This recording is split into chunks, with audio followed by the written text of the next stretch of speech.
Harga Bitcoin di Binance US sempat menyentuh 138.000 US dollar. Nah, apakah yang terjadi teman-teman? Apakah ini menandakan Binance US sedang kekurangan likuiditas ataukah ada penyebab lain?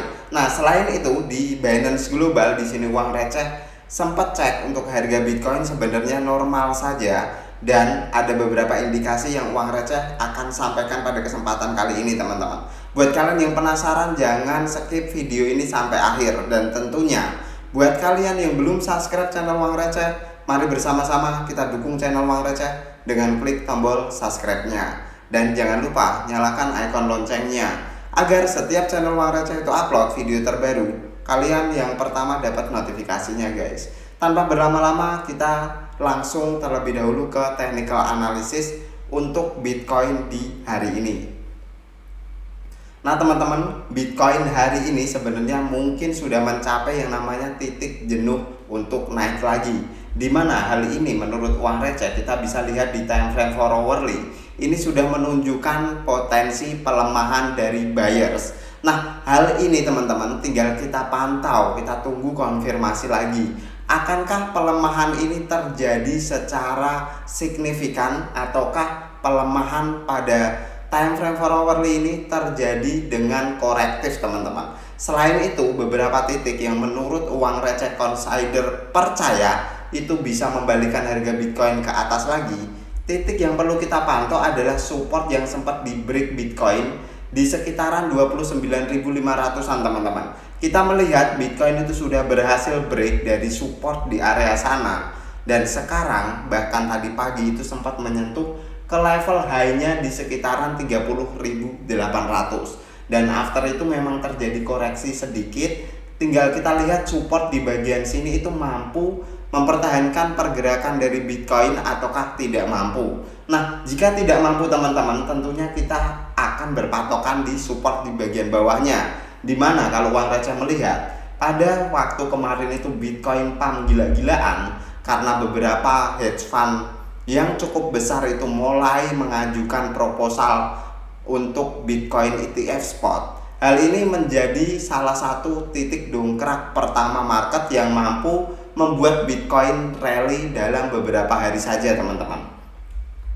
Nah, titik support yang perlu kita pantau di sini kita bisa melihat di sekitaran area highest level di tanggal 29 Mei teman-teman, dimana kita tahu di tanggal tersebut itu membentuk posisi high di sekitaran 28.500, dan kemarin itu berhasil di break dengan cukup clear, dan after itu kita masih terjadi penguatan yang cukup signifikan. Nah area ini juga bisa kita consider kalau Bitcoin melakukan pelemahan yang korektif. Harusnya di sekitaran sini akan cukup terdapat banyak order buy yang menahan harga Bitcoin teman-teman ya, dan itu juga akan ada kemungkinan Bitcoin untuk kembali rebound ke atas ke sekitaran level 30.000 dolaran lagi teman-teman.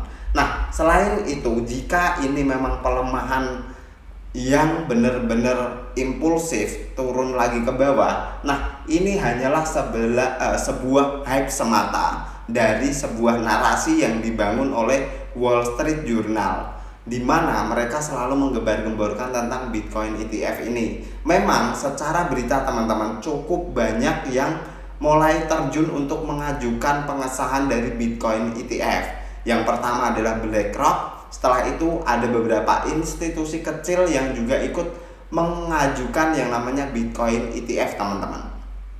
Dan selain dari sentimen itu, kita sama-sama tahu bahwa Fidelity itu juga sedang menggodok sebuah exchanger yang namanya IDX teman-teman. Sampai saat ini pada saat uang receh buat video, untuk exchanger tersebut itu belum mengudara, belum bisa kita akses, tapi ada kemungkinan besar mereka akan bermain di exchanger itu. Nah beberapa sentimen positif yang dibangun ini sebenarnya adalah salah satu katalis besar yang bisa mengangkat harga Bitcoin sampai ke angka 30 ribuan lagi hanya dalam beberapa hari teman-teman. Dimana kita tahu penurunan yang terjadi selama beberapa bulan kemarin itu adalah penurunan korektif, tapi dengan angkatan atau sentimen positif dalam Bitcoin ETF ini, kita melihat Bitcoin cukup recovery-nya dalam waktu yang cukup singkat. Nah, beberapa hal yang harus kalian waspadai, akankah ini hanya skenario saja yang dibangun atas narasi tersebut? Artinya jika ini hanya skenario saja, penguatan kali ini hanyalah fake out semata teman-teman, dan kita perlu antisipasi tentunya. Untuk antisipasi tetap masih sama, kita harus lihat konfirmasi tadi terlebih dahulu. Terutama kita harus melihat konfirmasi penurunan ini korektif ataukah impulsif. Selain itu, kita juga membutuhkan konfirmasi.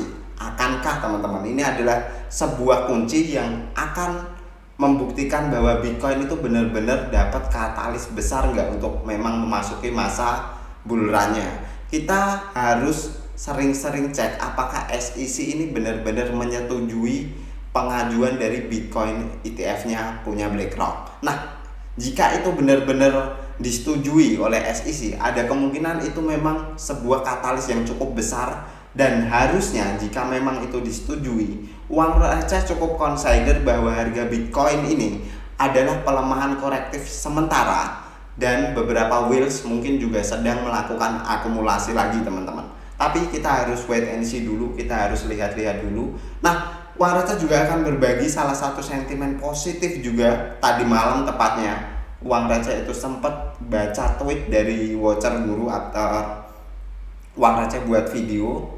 Nah, salah satu tweetnya itu kurang lebih Fed Jerome Powell says crypto appears to have staying power as an asset class. Nah, ini ada kemungkinan ini sebenarnya runtuh teman-teman. BlackRock mulai mengajukan ETF, after itu diikuti oleh hedge fund manager yang lain yang cukup besar juga. Setelah itu ada Fidelity buka crypto exchange, dan sekarang si Jerome Powell mengatakan bahwa kripto masih punya kekuatan atau masih punya power untuk bertahan di Amerika Serikat.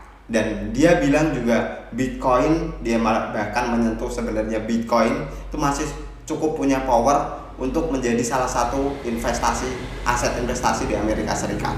Nah, salah satu untuk ucapan dari Jerome Powell ini tentunya juga mampu mengangkat harga Bitcoin sampai sentuh ke level 30.800. Minggu ini cukup banyak sentimen positif yang dibangun, cukup banyak narasi yang dibangun. Uang receh harapkan dengan adanya narasi ini kita tidak boleh terlalu FOMO. Apakah ini benar-benar narasi yang dibangun mereka berdasarkan reality market, ataukah ini narasi yang dibangun atas dasar kepentingan beberapa orang yang mungkin punya uang yang cukup besar teman-teman. Apalagi kita tahu BlackRock juga punya beberapa kedekatan dengan pemimpin di negara Amerika Serikat. Nah, hal itulah yang harus kita waspadai teman-teman. Karena apa? Kita hidup di dunia bisnis, intinya masih tetap sama. Kita harus nunggu uang besar itu masuk. Meskipun kita late masuknya nggak masalah, asalkan kita nggak masuk di pucuk ataukah masuk di tengah-tengah pada saat penurunan teman-teman. Artinya di sini kita harus benar-benar wait and see. Kita tunggu konfirmasi, lebih baik masuk late, telat gak apa-apa. Yang penting kita masih bisa memperoleh cuan ketimbang kita beli terlalu di pucuk ataukah kita beli di saat harga itu belum deep teman-teman. Nah, selain itu uang receh melihat Bitcoin dominance di sini sebenarnya sangat bagus sekali. Ini mengindikasikan bahwa market pada saat ini altcoin itu hampir sepi pengunjung teman-teman. Semua uang dari institusi-institusi besar tersebut masuknya only ke Bitcoin, dimana kita melihat untuk BTC dominan itu sudah jauh melebihi dari resistennya teman-teman. Dan setelah uang receh geser ke bagian samping, di sini hal ini terakhir kali atau posisi sekarang itu terakhir kali kita capai di sekitaran tahun 2021. Artinya hampir 2 tahun kita belum reclaim di area sana, dan baru kali ini kita berhasil reclaim di sekitaran area sana. Itu tanggal 29 Aprilan. Terakhir kali kita menyentuh di area untuk Bitcoin dominance yang sekarang. Dan menurut uang receh pribadi, biarkan saja. Buat kalian mungkin yang memegang beberapa altcoin, mungkin kalian khawatir akankah altcoin akan menjadi sepi dan hanya Bitcoin yang bergerak? Kalau menurut uang receh pribadi untuk saat ini ya Bitcoin lah yang punya andil besar di dalam market. Artinya mungkin Bitcoin akan lebih berfluktuatif karena banyak uang yang masuk ke Bitcoin, dan jika menguat akan terjadi penguatan yang cukup impulsif. Tapi teman-teman, buat kalian yang megang altcoin, saat ini sebenarnya beberapa altcoin menurut uang receh sudah mulai masuk ke dalam watchlist. Harganya cukup murah, bukan berarti tidak bisa lebih murah lagi, atau mungkin suatu saat tidak bisa lebih mahal lagi teman-teman. Mungkin di sini buat kalian yang masih pegang altcoin, uang receh harap kalian bersabar dulu, akan ada masanya altcoin untuk pergerakannya akan lebih tinggi ketimbang Bitcoin. Tapi pada saat ini yang perlu kita pantau adalah Bitcoin memang sekarang sedang mendapatkan beberapa fresh money yang masuk ke market. Nah, selain itu teman-teman, di sini uang receh tadi juga buka dari Bitcoin Magazine, di mana salah satu tweetnya sebenarnya cukup mengkhawatirkan. Nah, hal ini juga sebenarnya bisa memicu pelemahan Bitcoin, tapi uang receh yakin tweet ini tidak bertujuan lebih jauh untuk menjatuhkan sebuah institusi besar seperti Binance. Nah, tweetnya itu cukup mengkhawatirkan, di mana menurut uang receh pribadi, jika hal ini itu benar-benar terjadi, ada kemungkinan memang something wrong with Binance US. Nah, kita cek dulu untuk tweetnya.